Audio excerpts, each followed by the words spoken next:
আমরা কোনো মিডিয়ার উপর আক্রমণ চাই না, সব মিডিয়া যেন স্বাধীনভাবে কাজ করতে পারে সেই সুযোগ যেন করে দেয়। এটা কি আফ্রিকান কোনো দেশ? এই আওয়ামী লীগ তো সবগুলো সমস্ত অধিকার কেড়ে নিয়ে গেছে। এদেশের রাজনৈতিক দলগুলো যদি এটা না আওয়ামী লীগ থেকে শিক্ষা গ্রহণ না করে তাহলে বাংলাদেশের ভবিষ্যৎ অত্যন্ত অন্ধকার। সশস্ত্র 4 জন পুলিশ পাহারায় দাঁড় করায় রাখছে, ঘুমাইতে দেয় নাই, বসতে দেয় নাই, আমাদেরকে কাপড় চোপড় পরিবর্তন করতে দেয় নাই, গোসল করতে দেয় নাই। মিডিয়ার উপরে আক্রমণ মানে আমাদের স্তম্ভের উপর আক্রমণ। আমরা এটার নিন্দা জানাই। আমরা কোনো মিডিয়ার উপর আক্রমণ চাই না। আমরা চাই মিডিয়া স্বাধীনভাবে কাজ করুক, জনগণের কথা, মনের কথা, জনগণের ভাব, জনগণের যে আবেগ, এগুলো মিডিয়া তুলে ধরুক। দেশের জন্য, জনগণের জন্য মিডিয়া কাজ করুক। সুতরাং মিডিয়ার স্বাধীনতা, মিডিয়ার নিরাপত্তা সরকারের কাছে আমরা আবেদন করব, দাবি করব যে যে বৃহত্তর মিডিয়া, এই যে বসুন্ধরা গ্রুপের যে এশিয়ার বিখ্যাত মিডিয়া যে গ্রুপ হাউস, এটাকে শুধু এটা নয়, সব মিডিয়াকে যেন নিরাপত্তার ব্যবস্থা করে, সব মিডিয়া যেন স্বাধীনভাবে কাজ করতে পারে সেই সুযোগ যেন করে দেয়। আমি ব্যক্তিগতভাবে মৌলানা মুফতি মনির কাসেমি সাহেব, মৌলানা মামুনুল হক সাহেব, জুনায়েদ আল হাবিব সাহেব সহ হেফাজতের শীর্ষ নেতৃবৃন্দ 2 বছর, 2.5 বছর, 3 বছর পর্যন্ত জেলে ছিলাম। আমাকে 51 দিন রিমান্ডে নিয়ে গেছে।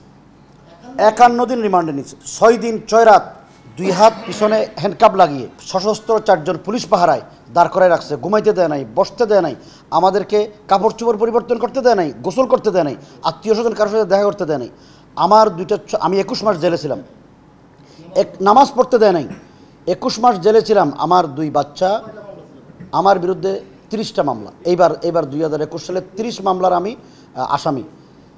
51 দিন রিমান্ডে নিয়ে গেছে। ওনাকে 14 দিন রিমান্ডে নিয়ে গেছে, যে একসাথে আমরা রিমান্ডে ছিলাম। এরপরে আমাদের অনেক নেতৃবৃন্দকে 1.5 মাস, 1 মাস, 30 এভাবে নির্যাতন করেছে। এমন নির্যাতন চোখ বন্ধ করে আমরা কি এখানে সুস্বাদু বাদাম, তিল আর স্বাস্থ্যকর গ্লুকোজ সব মিলিয়ে প্রাণ পিনাট বার, স্মার্ট কিছু খাও। এটা কি আফ্রিকান কোনো দেশ? আমরা এদেশের নাগরিক, কথা বলতে পারবো না? এদেশের নাগরিক হিসেবে আমার কোনো অধিকার নাই? এই আওয়ামী লীগ তো সবগুলো সমস্ত অধিকার কেড়ে নিয়ে গেছে। সুতরাং তাদের কি পরিণতি? মানুষের একটা হলো আল্লাহর বিচার, একটা হলো জনগণের বিচার। জনগণ তার বিচার কড়াই গণ্ডায় কিন্তু তুলে নিয়েছেন। সুতরাং আওয়ামী লীগ সহ এদেশের রাজনৈতিক দলগুলো যদি এটা না আওয়ামী লীগ থেকে শিক্ষা গ্রহণ না করে তাহলে বাংলাদেশের ভবিষ্যৎ অত্যন্ত অন্ধকার। আমরা চাই এই দেশটাকে সাজাতে, এদেশের ধর্ম, বর্ণ, গোত্র নির্বিশেষে সবাই যেন নাগরিক হিসেবে আমরা সমান অধিকার ভোগ করতে পারি। দেশে স্থিতিশীলতা থাকে, শান্তি থাকে, কোনো ধরনের বিশৃঙ্খলা না হয়। আমরা যেন সবাই মিলে এই দেশটাকে একটা নতুন কল্যাণ রাষ্ট্র পরিণত করতে পারি। এই জন্য আমরা আপনাদেরও সহযোগিতা চাই, দেশবাসীর সহযোগিতা চাই, এবং যারা রাষ্ট্র অন্তর্বর্তীকালীন সরকার এবং প্রশাসনিক কর্মকর্তা আছে তাদেরকে বলবো, দেশের দুর্নাম হয়, দেশের জনগণের সম্পদ লুট হয়, দেশের সম্পদ লুট হয়, অর্থ প্রচার হয়, দুর্নীতি হয়, এসবগুলো বন্ধ করেন, দেশকে এগিয়ে নিয়ে যান।